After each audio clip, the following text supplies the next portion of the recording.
Back in the early 1970s, these four fundamental forces were identified: the strong force, the electromagnetic force, the weak force, and gravity. Scientists started looking at each other and said, what's so special about four? Why four? Why isn't there one big force that sort of governs them all, kind of like Lord of the Rings, one ring to rule them all?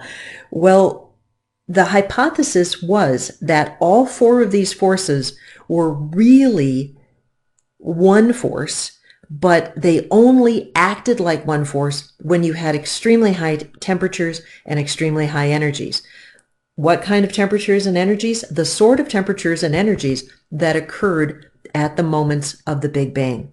So starting in about the 1970s, physics, particle physics, and astronomy became very tightly interwoven because both groups of people were trying to unify these four forces, unifying them, making them appear to act like one force at the beginning of time, because that's a pleasing idea, and if you don't look, you're never going to see if it's there or not.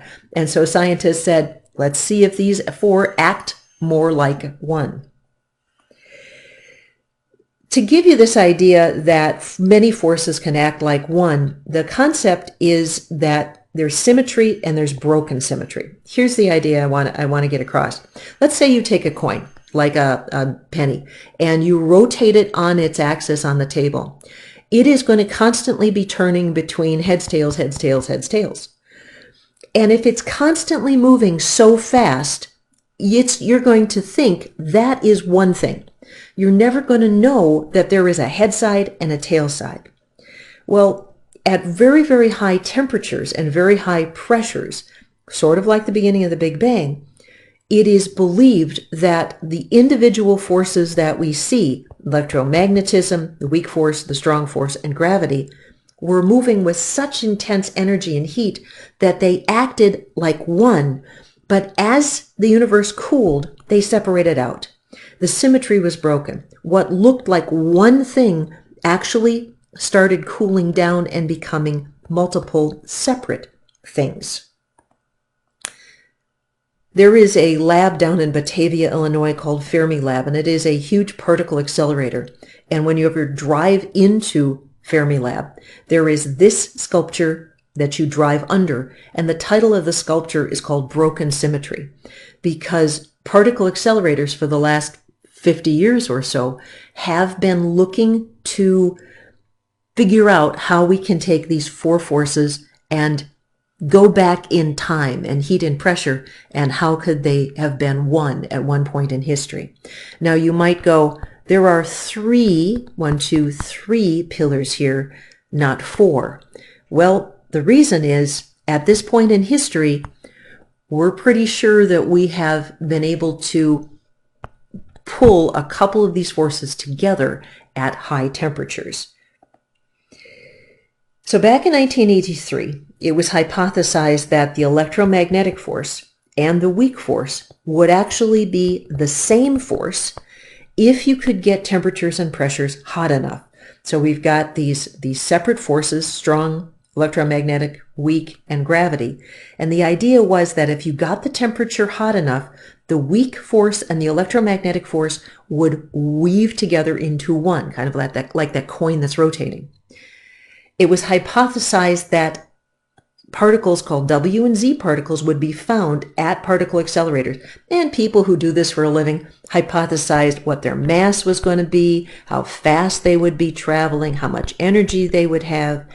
And lo and behold, it was determined in analyzing tracks like this from particle accelerators that the electromagnetic and the weak force are really the same thing when you get temperatures near 10 to the 16th Kelvin, or about the time when the universe was 10 to the negative 12th seconds old. So at the beginning of the universe, when the universe was still very, very young, these two forces were the same thing. That's like that coin, heads and tails, but they were glommed together so quickly and with so much energy that they were basically one thing. Right now, what's going on in physics is something that's called grand unification theory. And the grand unification theory is saying, okay, we have succeeded in proving that electromagnetism and the weak force are really the same thing. Maybe if we can produce temperatures that are a little bit hotter than particle accelerators, closer to the beginning of what it was like in the Big Bang, it is predicted mathematically that the strong force is going to act like one of the electromagnetic and weak forces, and that all three of these will become one. One of the predictions for grand unification is that protons, our beautiful little protons that make up the nuclei of our atoms, protons are inherently unstable and that they will eventually decay. That is something that is being predicted. And all over the world, there are multiple labs that are waiting for proton decay. This is a lab in Japan, and these are all sorts of light sensors, and then they are covered. This whole thing is full of very, very pure water. You can see people in a boat, and after they're done repairing what they're going to repair, they will fill the whole thing up with water. And this is all buried underground, and the idea is that cosmic radiation will come in, hit a proton. When it spontaneously decays on its own, it will produce a specific pattern that will be sensed by these light sensors. This is similar to the experiments and very similar to the experiments that are being done for dark matter, and they're using some of the same facilities. At this moment of writing this video, well, they're not positive of this. They've had a few very tantalizing hits saying that this is probably true, but the definitive proof, scientific proof, does not exist yet. If we could get strong force and the electroweak force to act like one thing at very high temperatures, the next goal of science is what is referred to as the theory of everything. And the theory of everything is to push back our understandings of space and time to the conditions at the moment of the Big Bang. And it is predicted that at that moment in time, all of these forces would act as one force. This is one of the other things that people are working on right now, even though that strong force hasn't completely been wrapped into the electroweak force, but many labs, many experiments are working on this right now.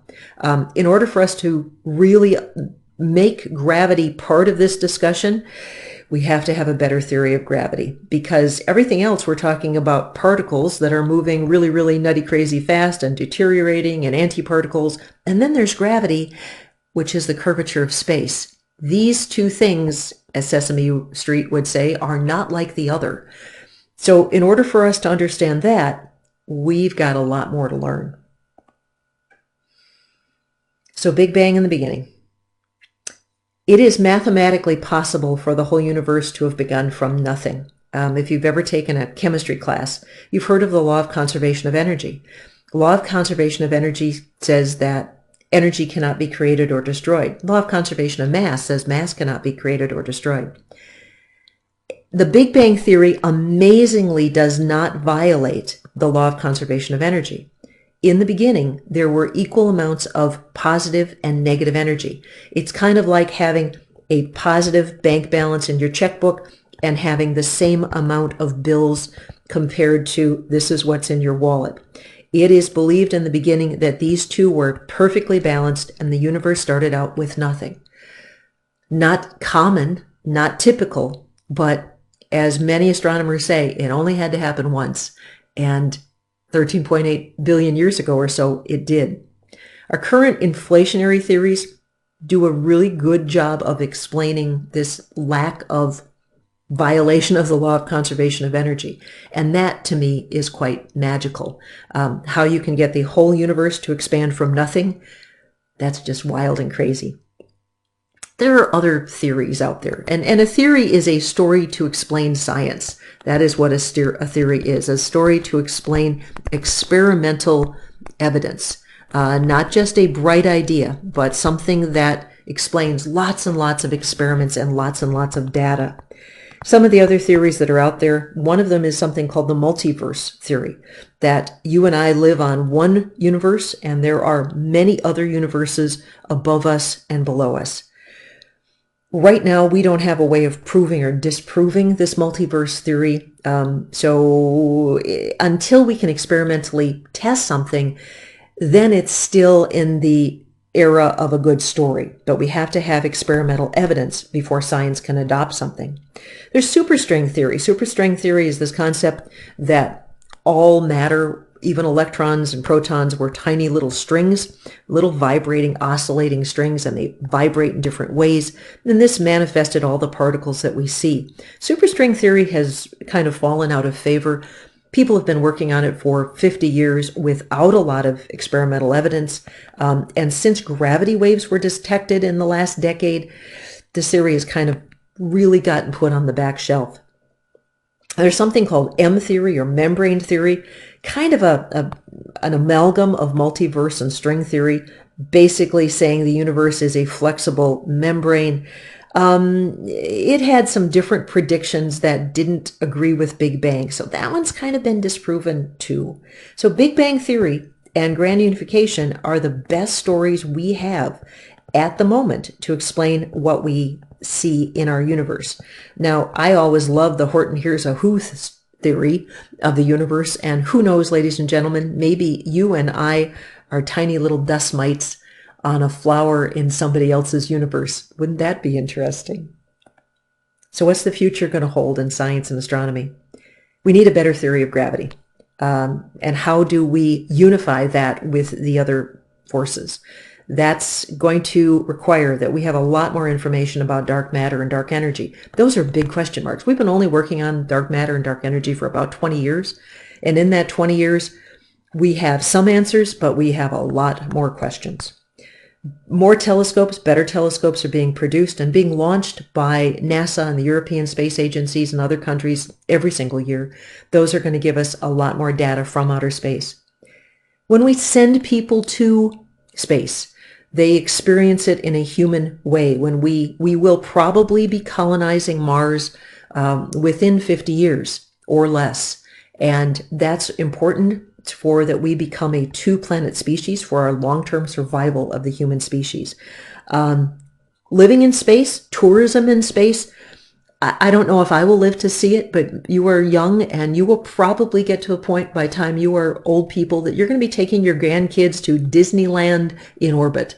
And it's going to be quite a wild and crazy ride. Extraterrestrial life, it's a very big universe and it would be a waste of space if we're the only living creatures out there. So when will we find evidence that somebody else is out there? I suspect within the next couple hundred years that it's just the sky is so big that we're going to be listening for radio signals from ET, and we're going to get those long before we actually get the visit itself. So it's a beautiful future. It's exciting. It's wonderful. And it's been my joy to share astronomy with you.